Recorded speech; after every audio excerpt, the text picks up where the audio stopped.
자, 이제 3방식 중에 두 번째 방식, 비교 방식입니다.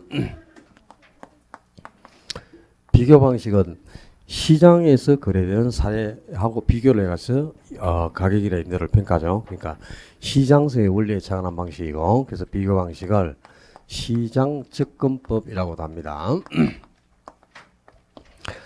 요 비교 방식이 이제 우리나라에서는 대부분의 물건은 비교 방식에 따라서 가격이나 임대를 평가합니다. 그러니까 우리나라에서 가장 활용도가 높은 중추적 방식이죠. 대부분은 가격을 평가할 때도 비교 방식에서 원래 가격을 평가하는 방법이 뭐죠?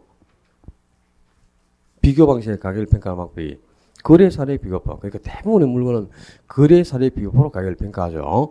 또 임대로도 비교 방식에서 임대를 평가하는 임대 사례 비교법을 정하는 게 원칙이라. 그러니까 가장 3방식 중에서 활용도가 높은 방식이니까 이게 시험에 안 나오는 경우는 없죠. 반드시 나옵니다. 근데 비교 방식은 서술의 문제가 나올 게 없어. 그러니까 95% 이상 그냥 계산 문제로만 출제가 되거든요. 그러니까 비중 가격을 어떻게 계산하는지 계산 과정을 익히는 게 초점이 되겠습니다.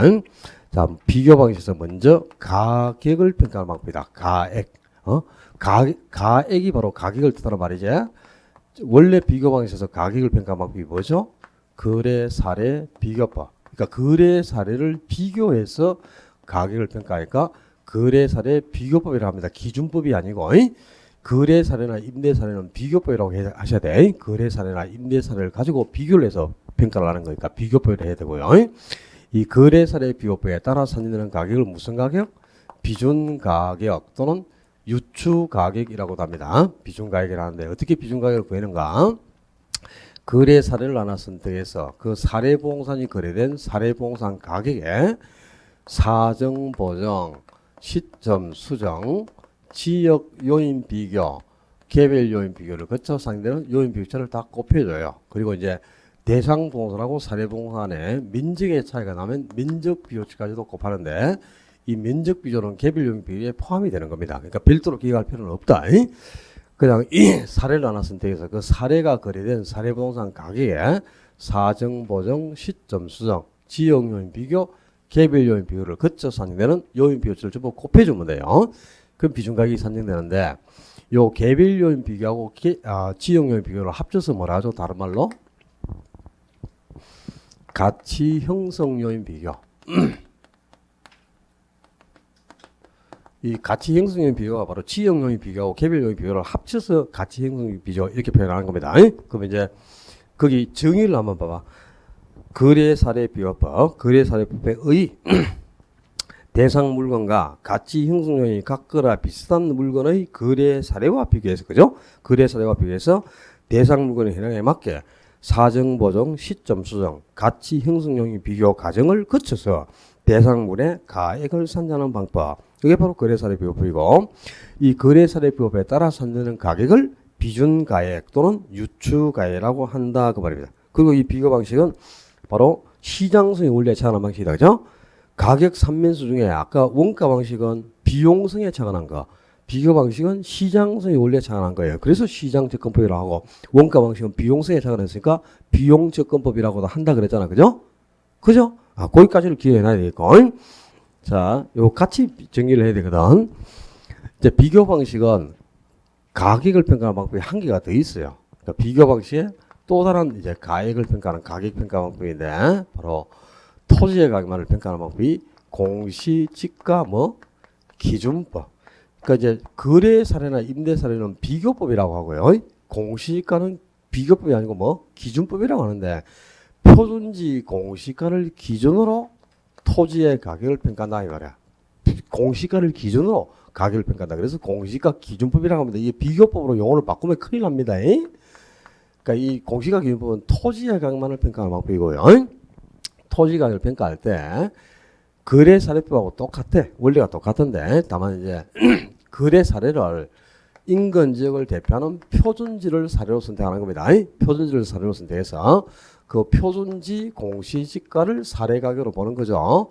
이 표준지 공시가를 선택해서 이 표준지 공시가에 거래 사례법하고 똑같은 원리로 토지의 가격을 평가하는 방법이 공시가격법인데 다만 그 공시가격법은 표준지를 사례로 선택한다, 그지? 근데 표준지는 그 지역을 대표하는 인근 지역을 대표하는 토지거든. 그러니까 정상적인 거래 사례고 사정이 개입되어 있지 않아요. 사정이 개입되지 않은 정상적인 사례는 요 작업을 할 필요가 없겠죠. 사정 보정을. 그죠? 그래서 공시가 기준법은 사정 보정을 하지 않습니다. 사정 보정을 하지 않고 바로 표준지 공시가의 시점 수정, 지역 요인 비교, 개별 요인 비교를 거치고 그 밖에 만약에 다른 요인 보정을 할 거 있다. 그러면 그 밖의 요인 보정 작업을 거쳐 토지의 가격을 평가하는 거. 이게 공시가 기준법이에요. 그러면 이제 간편 규칙을 보면 그지? 공시가 기준법이란 대상 토지와 지금 거래사례법 정의한 거 있잖아. 봐봐. 앞에.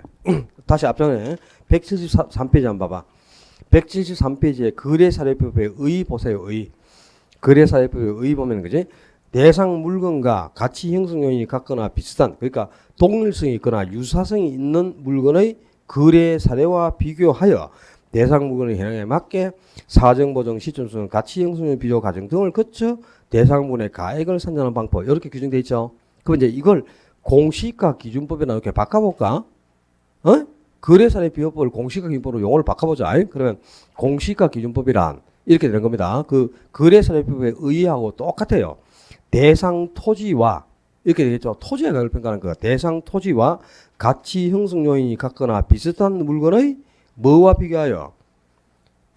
표준지, 비교 표준지와 비교하여 이렇게 나오는 거야.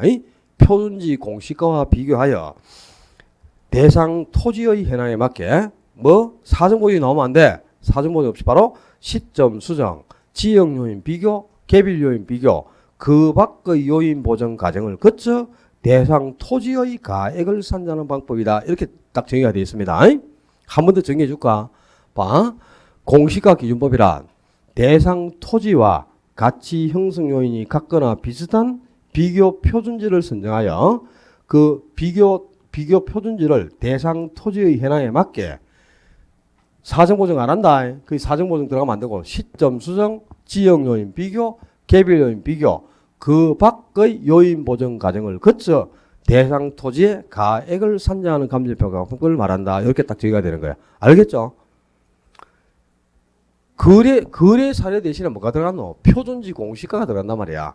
그리고 대상 물건이 아니고 대상 토지. 그러니까 이제 거래 사례법을 적용하는 물건은 많죠. 그죠? 뭐 자동차도 있고 가수원도 있고 염료도 있고 상당히 많단 말이야. 인목도 있고. 근데 이 공시가 기준법은 토지의 강만을 평가하는 거잖아요. 그러니까 대상 토지와 가치 형성 요인이 같거나 비슷한 비교 표준지를 선정하여 그 비교 표준지를 대상 토지의 현황에 맞게 비교를 해서 뭐 한다? 표준지 공시가의 시점 수정, 지역 요인 비교, 개별 요인 비교 나와야지. 거기에 사정 보정이 들어가면 안 돼. 그러니까 공시가 기준법은 사정 보정을 하지 않는다 그랬잖아요. 그죠? 표준지를 사로 쓴다니까 사정 보정을 하지 않는 거야. 사정 보정 없이 바로 시점 수정, 지역 요인 비교, 개별 요인 비교를 거쳐 토지의 가격을 평가하는 방법이 공시가 기준법이고요. 그 다음에 비교 방식에서도 임대료를 평가하는 방법이 있겠죠. 뒤에 어디 넘기면 임대료 평가 방법이 나와 있겠지 뭐. 없으면 말고 임대료 평가 방법이 어디 있을 겁니다. 비교 방식에서 임대료를 평가하는 방법은 임대 사례 비교법. 임대 사례 비교법에 따라 산정된 임대료를 뭐라 하죠? 비준 임대료라고 한다. 어떻게 비준 임대료를 구하는데?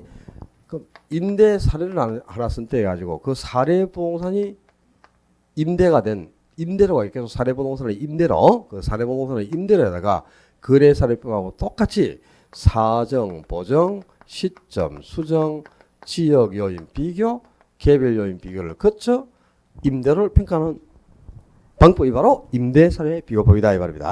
그 임대 사례 비교법 해가지고 자 176페이지 176페이지 빨리 배운다. 186페이지에 비교 방식에서 임대료를 평가하는 방법이 뭐고?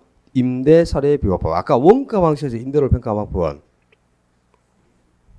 적산법이었고 비교 방식에서 임대료를 평가하는 방법은 임대 사례 비교법이라고 말이야. 그럼 임대 사례 비교법도 그 의의를 봐요. 대상 물건과 가치 형성 요인이 같거나 비슷한 물건의 임대 사례와 비교하여. 이거는 거래 사례와 비교하여. 그러면 안 되지. 거래 사례와 비교하는 거는 거래 사례 비교법이고 임대 사례와 비교를 하는 게 임대 사례 비교법이 되겠죠. 그러니까 용어가 이제 어디가 달라지는가를 잘 보란 말이야. 이런 용어가 바뀌면 큰일 나는 거야. 임대 사례와 비교해서 대상 물건 현황에 맞게 시점 수정, 지역 요인 비교, 시점 수정, 사정 보정 시점 수정을 거치죠. 그리고 이제 지역요인하고 개별요인 비율을 합쳐서 뭐래? 가치 형성요인 비율을 하는 거잖아. 그지? 그러니까 사정 보정 시점 수정 가치 형성요인 비교 등의 과정을 거쳐 대상 부분에 뭘 산정한다? 임대료, 가액이 아니고, 그죠? 임대 사례 비교법은 임대료를 평가하는 방법이란 말이야. 임대료를 산정하는 방법이다 그러지. 그게 임대료 자료를 또 가액을 산정하는 방법이다. 그러면 초지는 거지. 가액을 산정하는 방법은 임대 사례 비교법이 아니고 뭐? 거래 사례 비교법이란 말이야. 그지? 가격을 평가하는 방법이 거래 사례 비교법이고 임대료를 평가하는 방법이 임대 사례 비교법 아닙니까? 그죠? 네. 그래서 임대 사례 비교법도 이제 거래 사례법하고 원리가 똑같은 거예요. 그러니까 시험에 낼 게 없어요. 요 한 줄 외에는 안 나와요. 자, 지금 하고 있는 거는 원가 방식이 아니고 뭐다? 비교 방식. 비교 방식에서 임대료를 평가하는 방법이 뭐고? 임대 사례 비교법입니다. 기준법이 아니고 또 기준법이래라 또. 거래 사례나 임대 사례는 비교법이라 해야 돼. 왜? 거래 사례나 임대 사례를 비교해서 지금 가격이나 임대료를 평가한다 그랬잖아요. 그러니까 비교법이라는 거야. 근데 공시가는 비교법이라 하지 않고 기준법이라 하죠, 지금. 요거가 이게 비교법으로 바뀌어도 안 되고 이게 기준법으로 바뀌어도 안 돼요. 용어 자체가 절대 다른 용어를 쓰면 안 됩니다. 그러니까 공시가 기준법은 표준지 공시가를 기준으로 토지의 가격을 평가한다. 그래서 공시가 기준법이라고요. 거래사례나 임대사례는 거래사례나 임대사례를 대상 부동산과 비교해서 임대료나 가격을 평가한단 말이에요. 그래서 비교법이라고 하는 거란 말이에요. 오케이?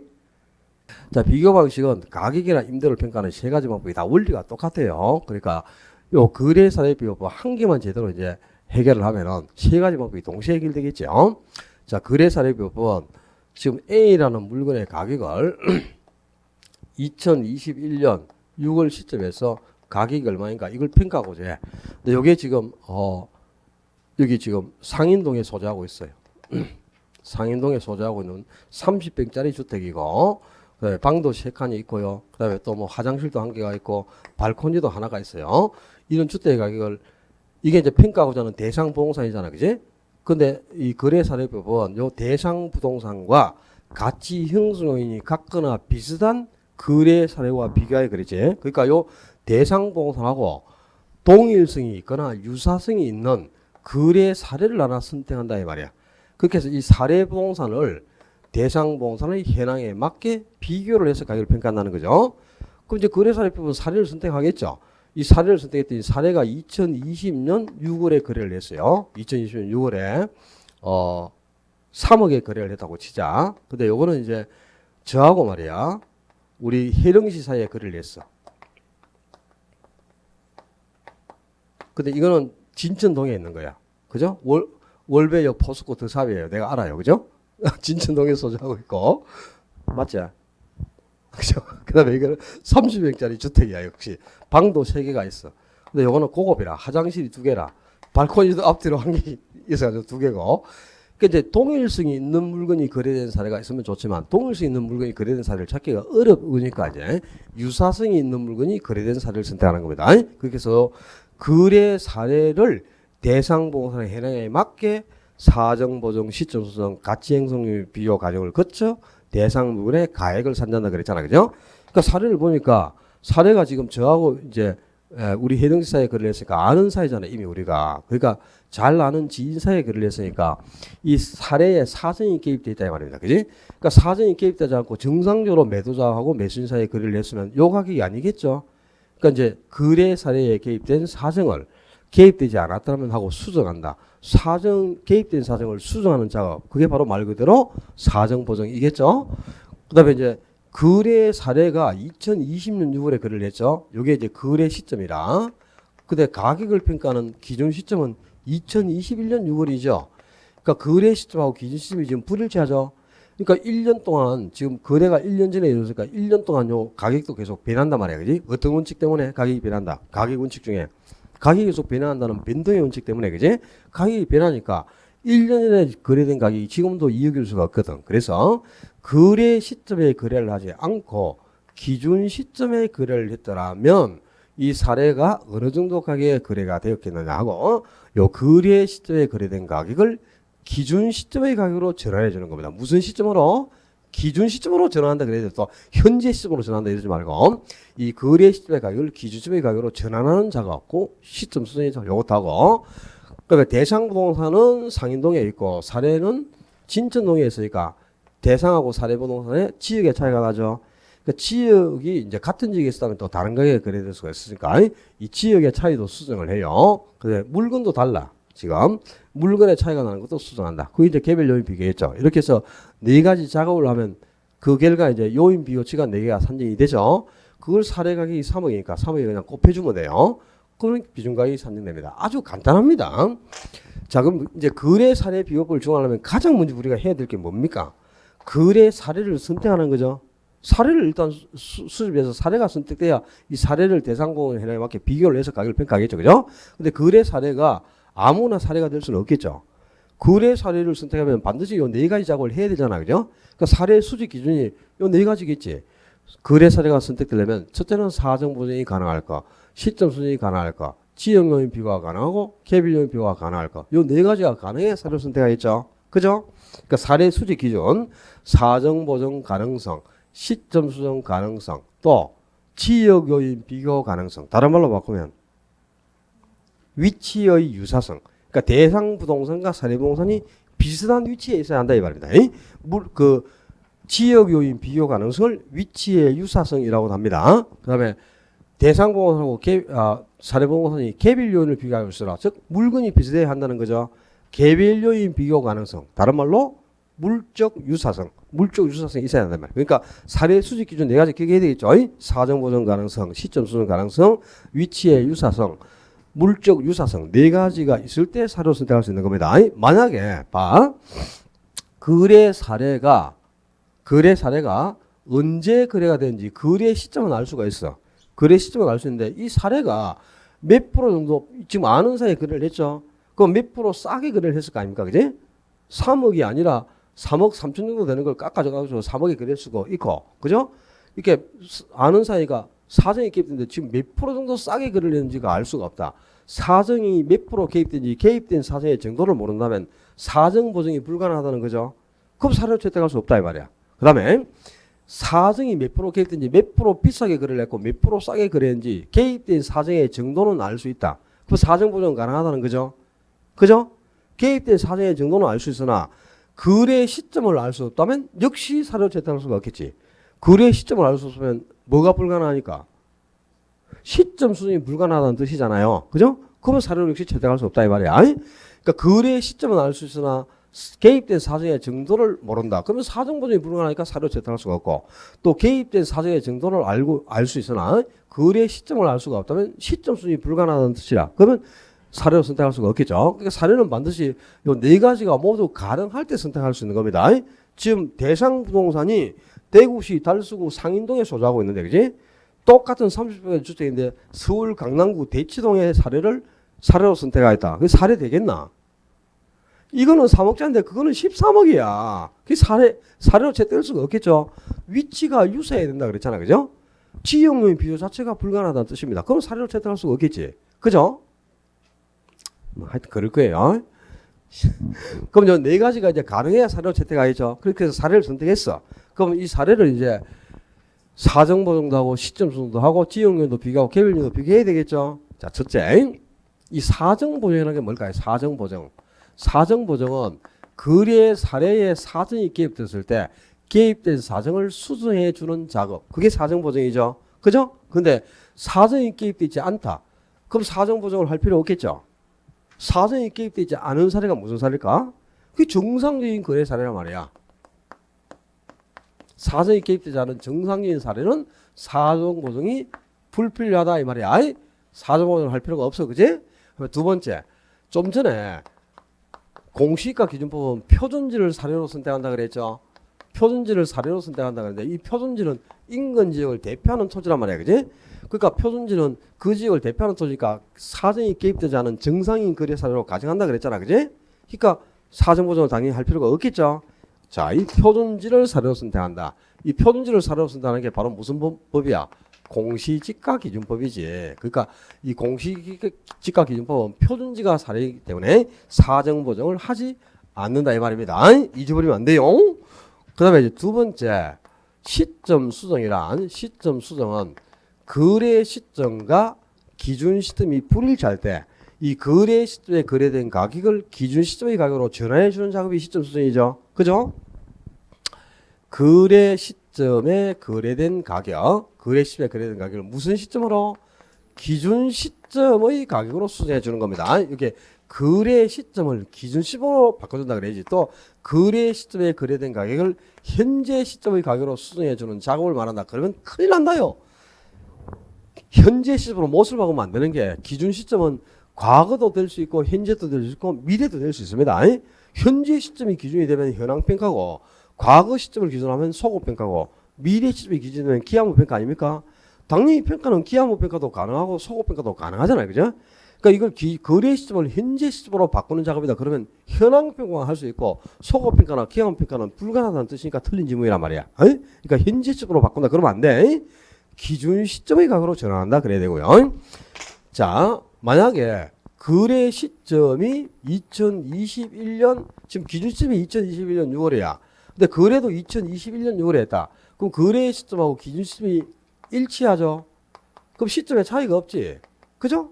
그럼 시점 수정은 당연히 할 필요가 없겠죠. 그죠? 시점 수정이 필요가 없다 이 말이야. 아니, 거래 시점과 기준 시점이 일치한다면 시점 수정은 필요가 없어요. 그죠? 근데 거래 시점하고 기준 시점이 불일치합니다. 거래 시점하고 기준 시점이 불일치하면 당연히 시점 수정을 해야 되겠죠. 그죠? 근데 거래 시점하고 기준 시점이 불일치하는데도 시점 수정을 안 하는 경우가 있어요. 어떤 경우나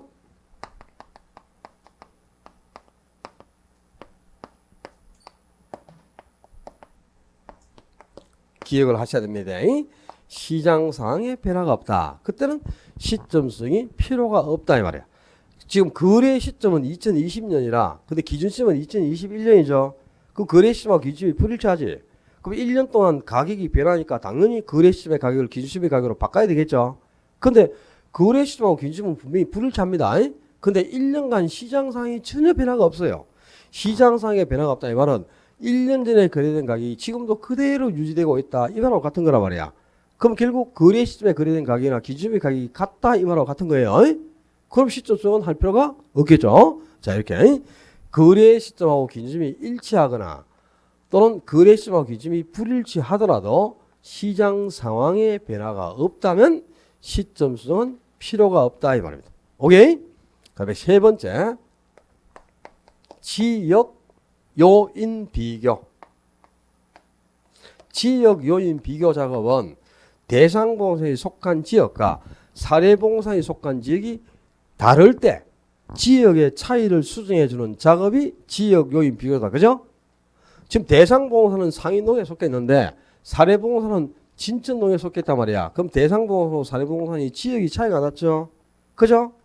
그럼 이 지역 사례도 대상 봉사하고 똑같은 상인동에 있었다면 사무기 아닌 다른 가게에 거래될 수가 있잖아요. 근데 지금 사례하고 대상 봉사에 속한 지역이 다르니까 지역의 차이가 존재하니까 이 지역이 차이가 나지 않고 같은 지역에 있었더라면 사례 가격이 얼마에 거래가 됐겠냐 하고 이 지역의 격차를 수정해 주는 작업이 지역요인 비교죠.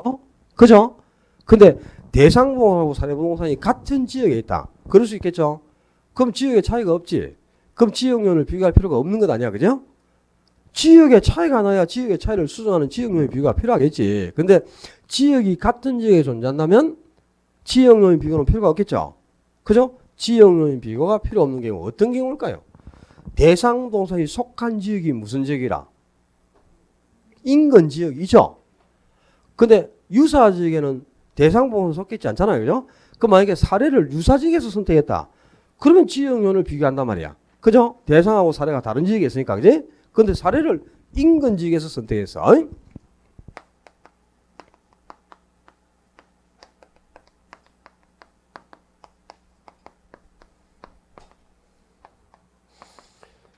그러면 지역요인은 비교할 필요가 없다 이렇게 되네. 그지? 인근 지역이 대상봉사에 소재하는 지역 아닙니까? 대상봉사에 속해 있는 지역. 그 대상봉사에 속해 있는 인근 지역에서 사례도 선택하면 대상하고 사례가 같은 지역에 있는 거죠. 그럼 지역요인을 비교할 필요가 없는 거죠.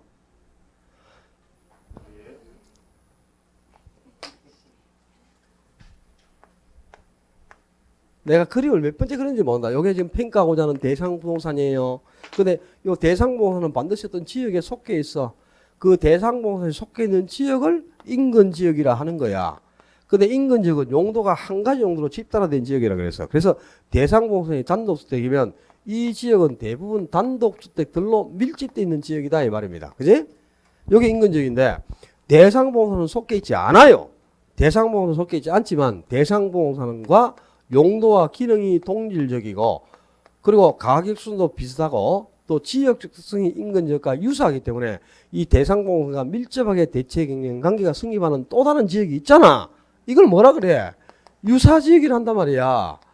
근데 지금 요게 지금 평가하고자 하는 대상봉선인데 사례를 요 놈을 선택했어요. 그럼 대상봉선에 속한 지역하고 사례가 속한 지역이 다르잖아요. 그럼 지역의 차이가 났죠? 그럼 당연히 지역면을 비교해야 되겠지? 유사지역에서 사례를 선택하면 지역면을 비교해야죠. 근데 대상봉선에 속해 있는 요 인근 지역 내에서 요 놈을 사례로 선택했단 말이야. 그럼 대상봉선에 속한 지역과 사례가 속한 지역이 같은 지역에 있잖아 지금. 그럼 지역의 차이가 없죠. 고로 뭘 할 필요가 없다고? 지역 요인 비교가 필요가 없다. 이면 뭐가 필요 없다고? 대상부동산이 속해 있는 지역이 인근 지역이에요. 그 대상부동산에 속해 있는 누가 또 저 하나 금방 가는 모양이다. 어떻게 어서 가세요. 비좁다 세상이. 지금 대상이 속해 있는 지역이 인근 지역이죠. 근데 그 인근 지역에서 사례를 선택했다. 그러면 지역 분석이 필요 있다, 필요 없다. 인근 지역에서 사례를 선택하는 경우 지역 분석은 필요 없다. 맞아 틀려요? 맡기는 개가 몽둥이를 만나. 뭐가 필요가 없다 그래도 이 봐라 지금 글자를 읽어봐라. 이게 뭐고? 지역 분석이가 지역 요인 비교가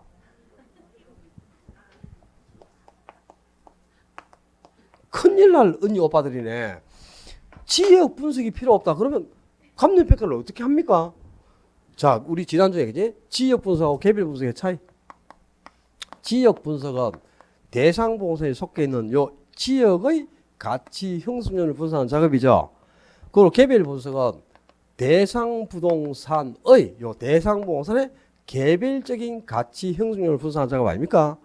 근데 지역 분석에서 이 지역의 가치 형성률을 분석해 가지고 이 지역 내에 있는 부동산의 표준적 이용을 판정하고 그리고 이 지역 내에 있는 부동산의 대략적인 가격 수준을 파악해내는 것 아닙니까?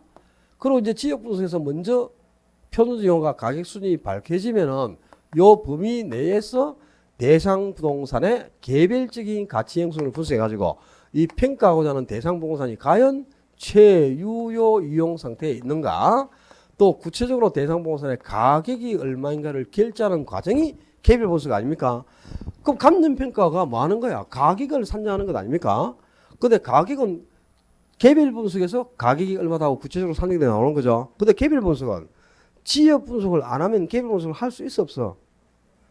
반드시 지역 분석이 먼저 이루어지는 선행 작업이고 지역 분석에서 표준적하고 가격 수준이 밝혀져야만 그 결과를 바탕으로 뒤에 개별 분석을 하는 거야. 지역 분석을 하면 개별 분석도 할 수가 없잖아요.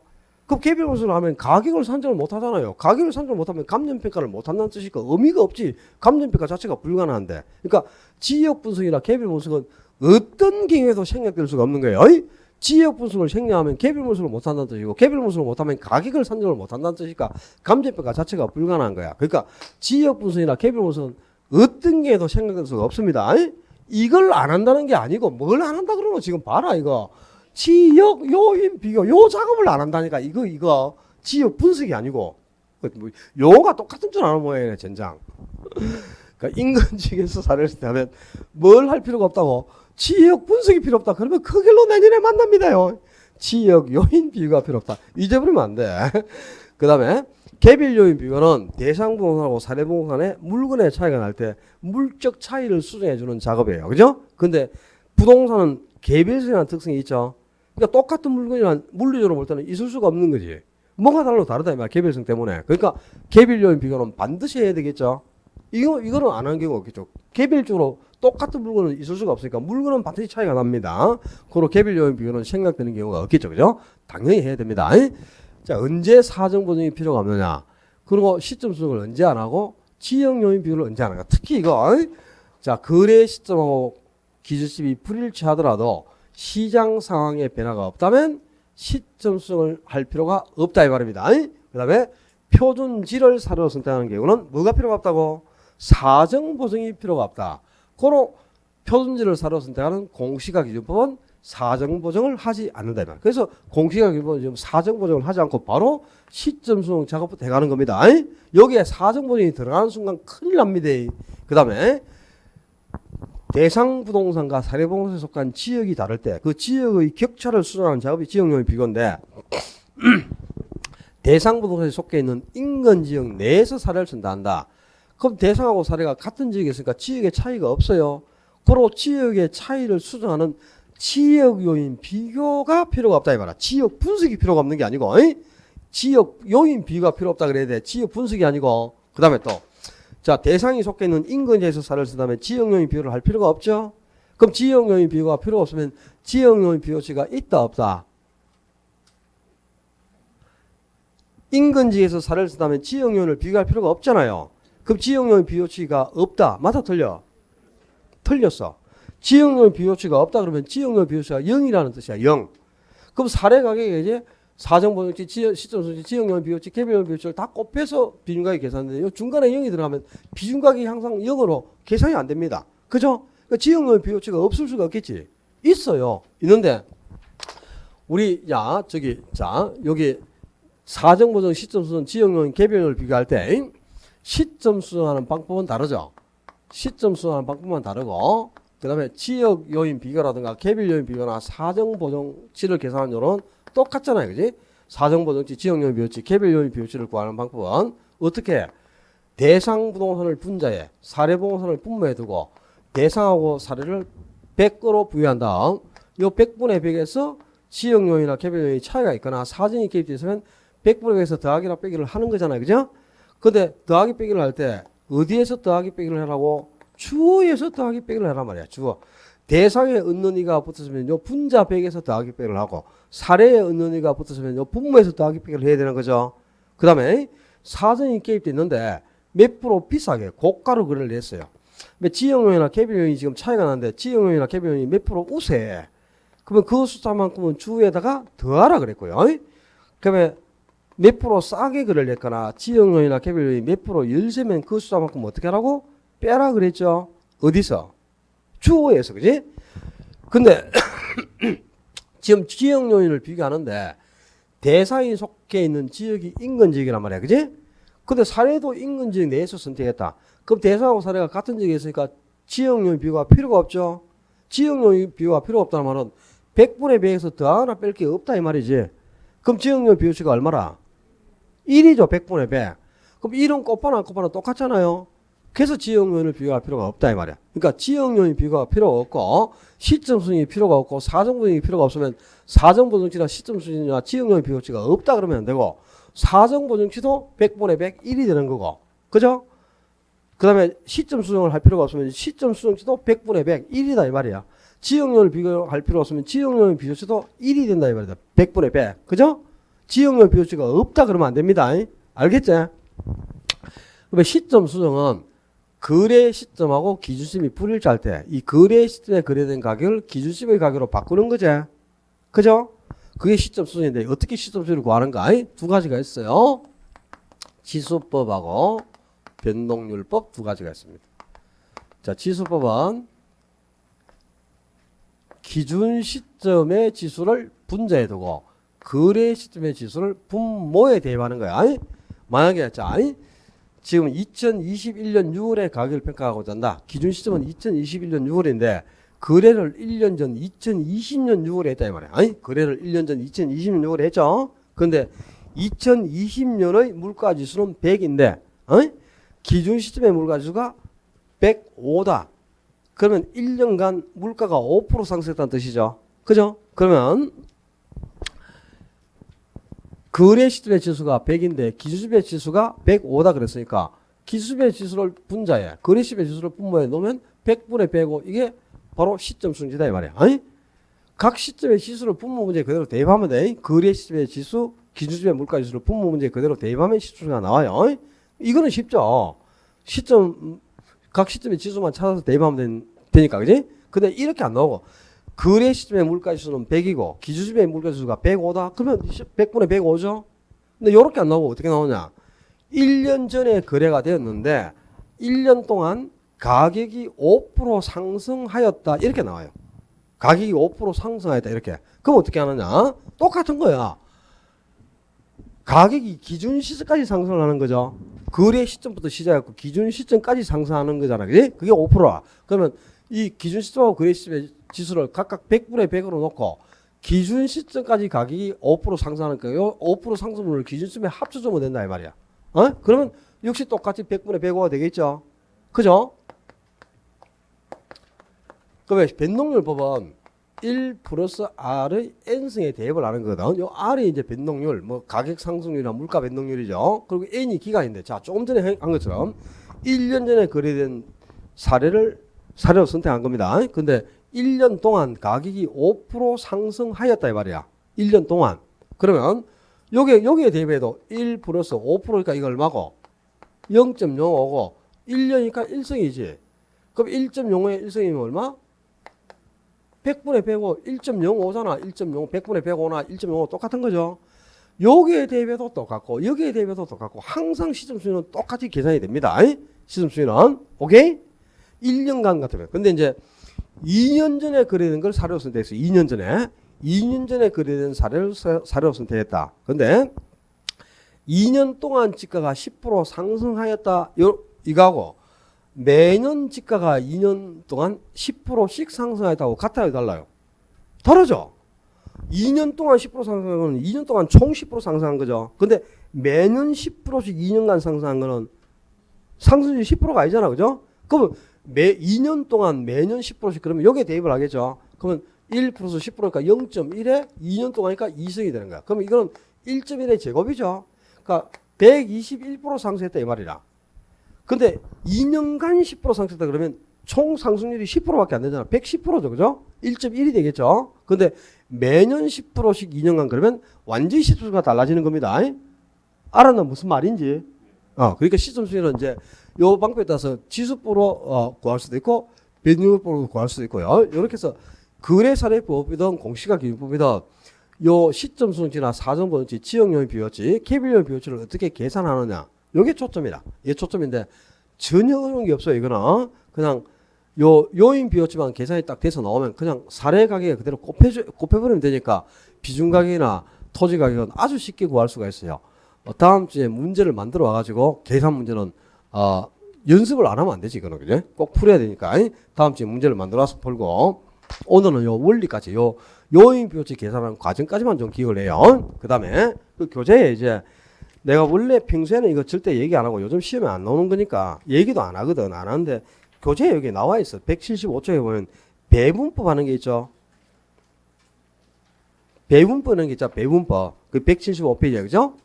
배분법이 이 책에 나와 있으니까 설명은 해야 될 거 아닙니까? 시험에 안 나옵니다. 이런 거. 옛날에는 뭐 지문으로 한번 등장할 수도 있고 한데 나와 있으니까 설명은 드릴게요. 자. A라는 건물의 가격을 거래사례 비교표로 평가하고자 한단 말이야. 그러면 이 A하고 유사한 건물이 거래된 사례를 선택해가지고 그 사례봉상으로부터 A의 가격을 산출해 내야 될 것 아닙니까? 그지? 근데 건물만 거래가 된 것 중에는 A하고 유사한 사례가 없어요. 없는데 지금 토지하고 건물이 한꺼번에 그죠? 토지와 건물이 같이 결합되어 있는 복합봉선이 지금 한꺼번에 거래가 된 겁니다. 근데 이 복합봉선에 건물이 3억에 거래가 되고 토지가 2억에 거래가 돼가지고 복합봉산이 전체가 5억에 거래가 된 사례가 있어요.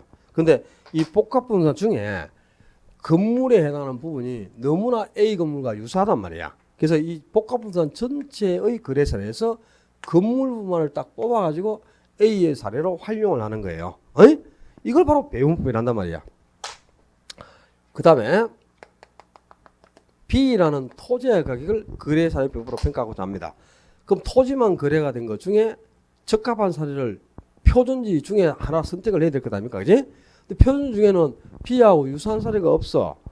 근데 복합봉선이 지금 한꺼번에 거래가 됐죠. 근데 이 중에 토지에 해당하는 부분이 너무나 B 토지와 유사한 거야. 그래서 토지 부분을 딱 뽑아서 B의 사례로 활용하는 겁니다. 이걸 바로 배분법이라 한다 이 말이에요. 자, 배분법이나 정의하자면 복합부동산 중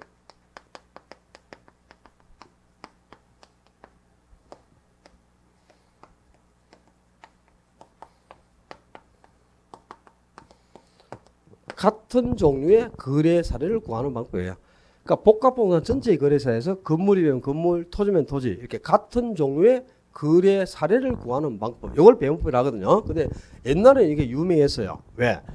옛날에는 토지의 가격을 거래 사례 비법으로 평가를 했단 말이야. 건물은 원가보로 가격을 평가했죠. 근데 토지는 거래 사례 비법을 적용했습니다. 근데 지금은 토지의 가격을 평가할 때 물론 토지도 거래 사례 비법을 적용하는 경우가 있지만 토지의 가격을 평가하는 방법은 공시가 기준법이 새로 생기는 게 있잖아요. 그러니까 표준지 공시가를 가지고 토지 가격을 평가하니까 거래 사례 비법으로 토지 가격을 평가를 안 하는 거야. 그러니까 지금 이 배용법이 의미가 없어진 거지. 에이? 옛날에 거래 사례 비법으로 토지 가격을 평가할 때는 복합부동산이 거래된 사례 중에 토지의 사례만을 채택해서 토지 가격을 평가할 수 있었어요. 에이? 근데 지금은 공시가 기준법이 있으니까 표준지 공시가를 채택해가지고 토지 가격을 평가하지 복합부동산이 거래된 사례에서 토지의 가격을 사례로 채택하는 경우가 거의 없다 이 말입니다. 그러니까 이게 무용지물이 된 거죠. 실제는 이제 필요가 없는 거야. 원래 건물은 원가보로 가격을 평가하는 거거든요. 그러니까 배용법을 지금은 활용을 안 하니까 이게 의미가 없어요. 그래서 책에서도 다 사라졌는데 이 책은 15년 전에 온 거라서 지금도 있는 거야. 책에 있는 거니까 내가 소개를 해주는데 뭘 기억하느냐. 자, 앞 시간에 우리 원가 방식에서 감가 수정 방법 중에 분해법 하는 게 있었죠. 그죠? 자, 봐라. 분해법이 있고 지금 요거는 뭐고? 배분법이야. 그러면 좀 있으면 잔여법 하는 게 한 개 나와. 잔여법 어디 들어봤어요? 지난주에 들어봤지? 잔여법은 뭐 하는 방법이 돼요?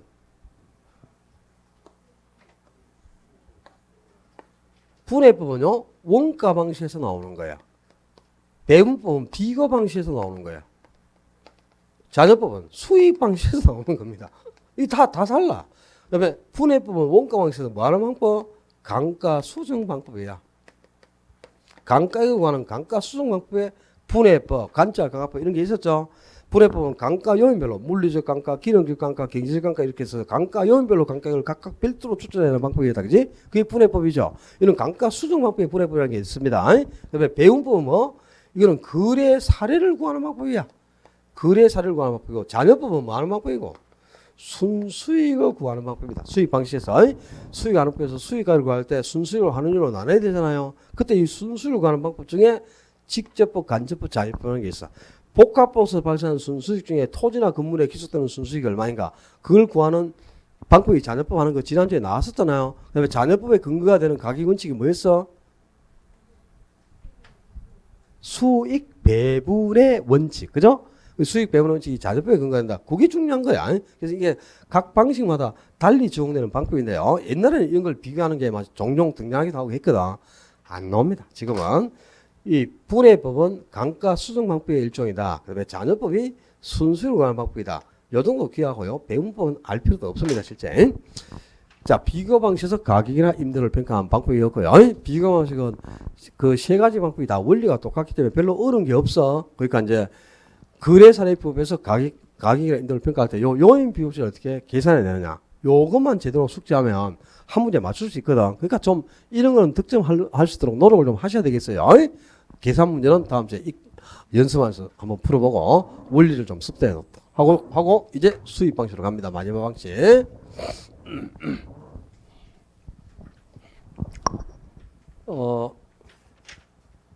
177조. 이제 3방식의 마지막 수익 방식. 수익 방식은 가격 산매수 중에 어디에 착안한 겁니까? 수익성에 착안한 거죠. 그러니까 원가 방식은 비용성에, 그다음에 비교 방식은 시장성에, 그리고 수익 방식은 수익성의 원리에 착안한 방식이라 그러는데 수익하고 소득이 같은 말이다. 그래서 수익 또는 소득의 주안점을 두고 가격을 평가해 가요. 그래서 수익 방식을 소득 접근법이라고도 합니다. 자, 원가 방식은 아까 비용 접근법, 비교 방식은 시장 접근법, 수익 방식은 소득 접근법. 다 같은 표현이라. 이 수익 방식도 당연히 가격과 임대를 평가하는 방법이 따로 존재하겠죠. 자, 수익 방식에서 먼저 가액을 평가하는 방법입니다. 가액을 평가하는 방법이 뭐다? 수익 환원법. 그리고 수익 환원법에 따라 산정되는 가격을 뭐라 부른다? 수익 가액이라 한다 말이야. 수익 가액, 즉산 가격이 아니고 어떻게 수익 가격을 구한다? 순수익을 환원율로 환원해서 구한다. 그러니까 순수익을 환원율로 이렇게 딱 나누어 가지고 이자로 이렇게 나누는 걸 환원이라잖아, 그지? 수익을 환원해서 가액을 산정한다. 그래서 수익 환원법이라고 하고요. 수익 방식에서 임대료를 평가하는 방법. 수익 방식에 임대 어디 나와 있을 거야? 뒤에 넘기면 수익 방식에서 임대료를 평가하는 방법은 수익 분석법이라고 합니다. 환원법이 아니고 수익 분석법이라는데 이 수익 분석법에 따라 산출되는 임대료는 수익 임료라고 한단 말이야. 아까 적산법에 따라 산정되는 임대료는 적산 임료. 좀 전에 임대사례 비교법에 따라 산출되는 임대료는 비준 임료라고 했잖아, 그죠? 용어들이 다 다르잖아요. 수익 분석법에 따라 산정되는 임료는 수익 임료라고 하는데 어떻게 수익 임료를 구하는가? 수익 임료는 순수익의 필요재경비를 가산하여 구한다. 순수익 플러스 필요재경비 이렇게 해서 임대료를 산정하는 방법을 수익 분석법이라고 하는데 이 수익 분석법도 요 한 줄 외에 시험에 나올 거 없습니다. 그냥 아예 그러니까 수익 방식이다. 원가 방식이나 비가 방식이 아니고 수익 방식에서 임대료를 평가하는 방법이 수익 분석법. 그러니까 수익 분석법은 임대료를 평가하는 방법이고 수익 방식에서 가격을 평가하는 방법은 뭐죠? 수익 환원법입니다. 이 수익 분석법하고 환원법 용어가 달라지면 큰일 나겠죠. 수익 분석법에 따라 산정되는 임대료는 수익 임료라고 하는데 수익 임료는 순수익의 필요재경비를 가산하여 구한다. 자, 앞 시간에 우리 적산법에 따라 산출되는 임대료는 적산임료라 그랬거든. 근데 적산임료를 어떻게 구했느냐? 기초가액의 기대율을 곱하고 그게 필요재경비를 가산해서 임대료를 산정했죠. 그죠? 이렇게 나오지. 기초가액의 기대율을 곱한 값에 필요재경비를 가산하면 수익임료가 산정된다. 맞아, 틀려. 적산임료가 산정된다 그래야지. 수익임료는 기초가액의 기대를 곱해서 필요재경비를 합친 게 아니고 그건 적산임료를 구하는 거고요. 순수익의 필요재경비를 가산하면 수익임료가 산정된다. 그래야 되겠죠. 이 적산임료인지 수익임료인지 어떻게 구하는지 이런 게 달라지면 안 된다 이 말이야.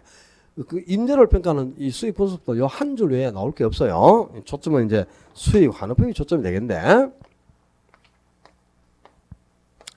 A라는 건물의 가격을 2021년 6월 현재 시점에서 요 건물 가격이 얼마인가 현재 시점에서 가치를 평가하고자 한단 말이야. 그럼 수익 환원법은 이 평가하고자 하는 대상 부동산이 장래에 어느 정도 수익을 산출해 줄 것인지 장래에 예상되는 순수익을 미리 측정해 보는 거예요. 그러니까 이 건물이 앞으로 얼마의 수익을 산출해 줄 것인지 매년 예상되는 순수익을 미리 산정해 내는 겁니다. 자, 만약에 이 건물이 1년에 1억씩 수익을 발생할 수 있을 것 같다. 예상되는 순수익이 1억이다 하고 계산해 놨다고 가정을 해봐요. 그럼 순수익이 1억씩 매년 발생할 것 같은데 이 수익이 지금 현재 발생하는 순수익이 아니잖아요. 장래에 예상되는 거란 말이야. 장래에 예상되는 거. 그럼 이 수익은 화폐 가치가 미래 가치야, 현재 가치야? 장래 예상치니까 이건 미래 가치잖아요. 그래서 수익이 장래 예상되는 미래 가치니까 이걸 현재 가치로 바꿔버리니까 현재 시점에서 가격이 산정되더라 이 말이야. 자, 화폐 가치는 현재 가치와 미래 가치 두 가지가 있는데 현재 가치를 가지고 미래 가치를 계산할 때는 이자율만큼을 가산을 냈거든. 그래서 할증한다라고 했고, 그죠? 미래 가치를 가지고 현재 가치를 계산할 때는 이자율만큼을 깎았어. 그래서 할인한다 또는 환원한다 이렇게 표현했단 말이야, 그지? 그러면 할증을 하든 할인을 하든 뭘 갖고 하대요? 이자율을 가지고 했잖아요, 이자율.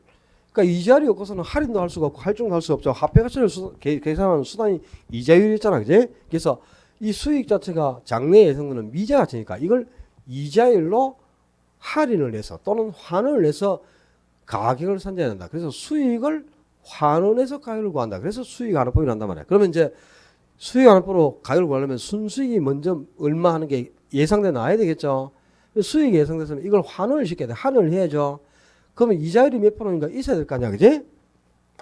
자, 할인시켜주는 이자율. 그래서 할인율이라고도 하고요.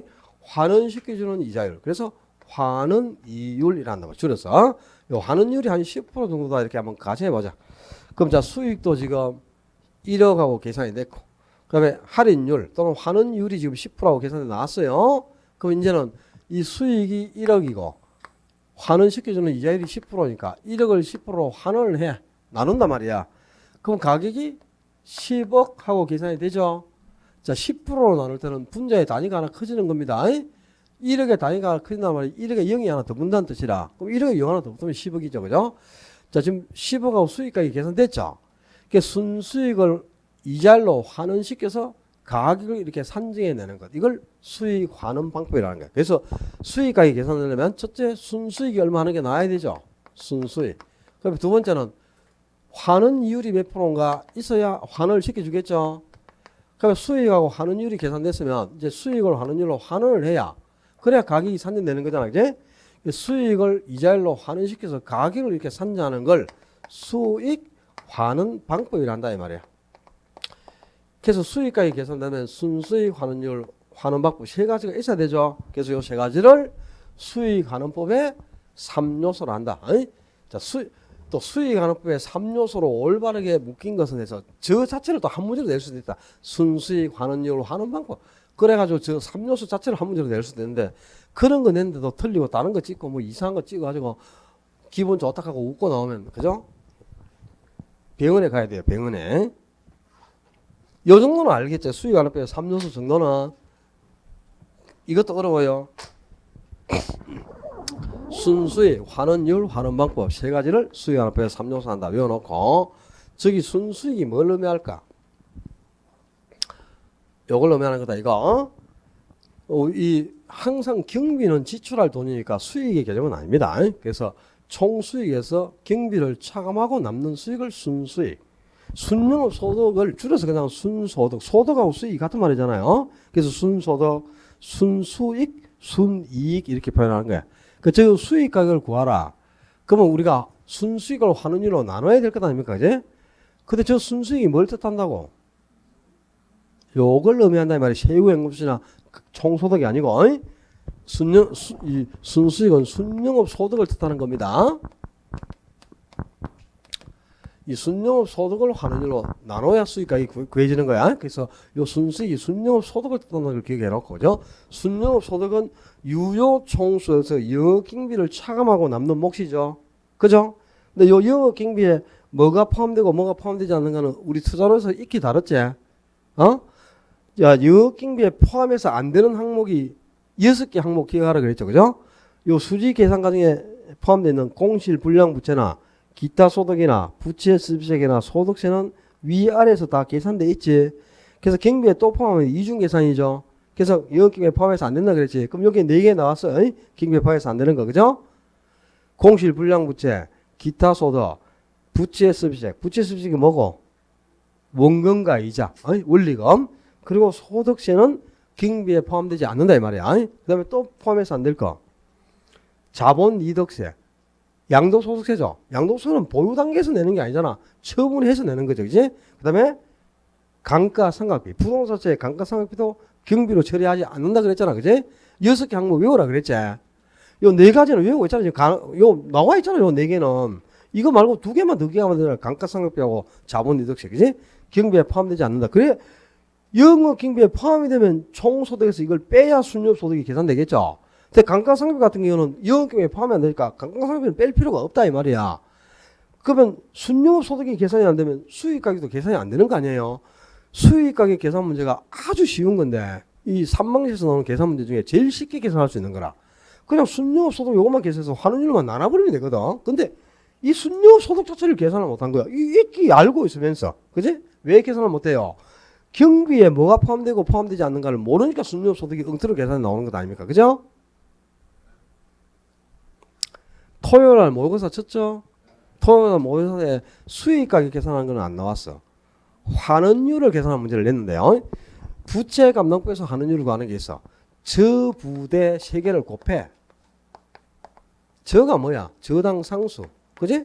부가 부채 감당률. 이게 대부 비율이라. 근데 부채 감당률을 어떻게 계산하죠? 순영업 소득을 부채 서비스로 나눈 거란 말이야.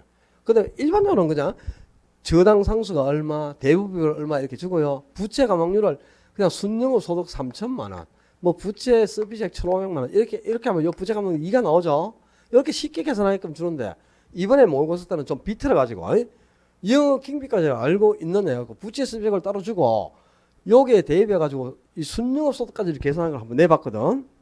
근데 순영업 소득까지를 계산을 해도 몰라 이거. 요 세 개를 곱해갖고 하는율을 구하는 게 부채 감당법인데 그것도 모르니까 이제 뭐 이게 계산이 되겠어 그냥 막 찍어본 거죠, 그죠? 물론 시간이 있어도 이거는 어렵습니다. 최고 난이도 상급 문제인데 주당 상수를 얼마 줬고 그다음에 대부비율도 얼마 줬어. 근데 부채 감당률을 당연히 주지 않고 여기에 대입해서 순영업 소득까지를 구해야 되는데 부채 수비액 따로 줬고 그럼 부채 수비액을 순영업 소득 이게 요 나누면 나오는데요. 이 순영업 소득을 계산한 게 역경비를 모르면 안 되게끔 순영업 소득 계산한 문제를 내놨거든. 아주 복합적인 문제죠. 최고 어려운 문제를 안 냈는데 뭐 그걸 알고 여기 푼 사람이 있겠습니까? 이제 그까지 모르더라도 자 수익 가격은 순영업 소득을 환원율로 나누는 겁니다. 여기에 뭐로 나눴노 지금 순수익을 여기에 기대율 들어가면 안 된단 말이야. 아까 기대율은 적산법에서 임대료를 구할 때는 기대율을 쓰지만 수익 가격에서 가격을 구할 때는 환원율로 환원하는 겁니다. 여기에 기대율이 들어가면 안 된다는 걸 기억하고요. 그 다음에 요 순수익은 순영업 소득을 의미하는데 요 순수익을 구하는 방법이 세 가지가 있어. 이제 대상봉에서 직접 순수를 구하는 방법이 직접법. 그다음에 유사한 사례에서 간접적으로 순수를 구해야 되는 게 간접법. 좀 전에 앞 시간에 다뤘지만 토지하고 건물이 한꺼번에 구성된 복합보상에서 순수를 구하는 방법. 그게 잔여법이라는 게 있었죠. 그 잔여법이 바로 순수익을 구하는 방법에 포함되어 있다면. 그러니까 잔여법은 순수익을 구하는 방법의 일종입니다. 아까 분해법은 뭐 하는 방법이었지? 감가 수정 방법에 분해법이라는 게 안 있더나. 그죠? 뭐 좀 머릿속에 좀 떠올려 봐라. 정말 1시간밖에 안 됐는데. 감가 수정 방법, 그죠? 그 다음에 오늘 또 처음 접한 거 배분법이라는 게 있었죠. 배분법은 뭐 하는 방법이었지? 거래 사례를 복합보상 중에서 토지면 토지, 건물이면 건물 이렇게 같은 종류의 거래 사례를 구해내는 방법에 배분법이라는 게 있어요. 물론 배분법은 모르더라도 분해법하고 잔여법 정도는 구분을 해둬야 됩니다. 분해법은 감가 수정 방법이고 잔여법은 순수익을 구하는 방법의 일종인데 요 잔여법의 이론적 근거가 되는 가격원칙이 뭐? 수익 배분의 원칙. 그걸 기억해라.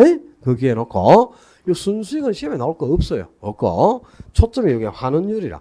작년에도 환원율에 대해서 아주 고난이도 문제가 나왔습니다. 작년에 작년에는 박스에다가 지문을 5개 넣고요.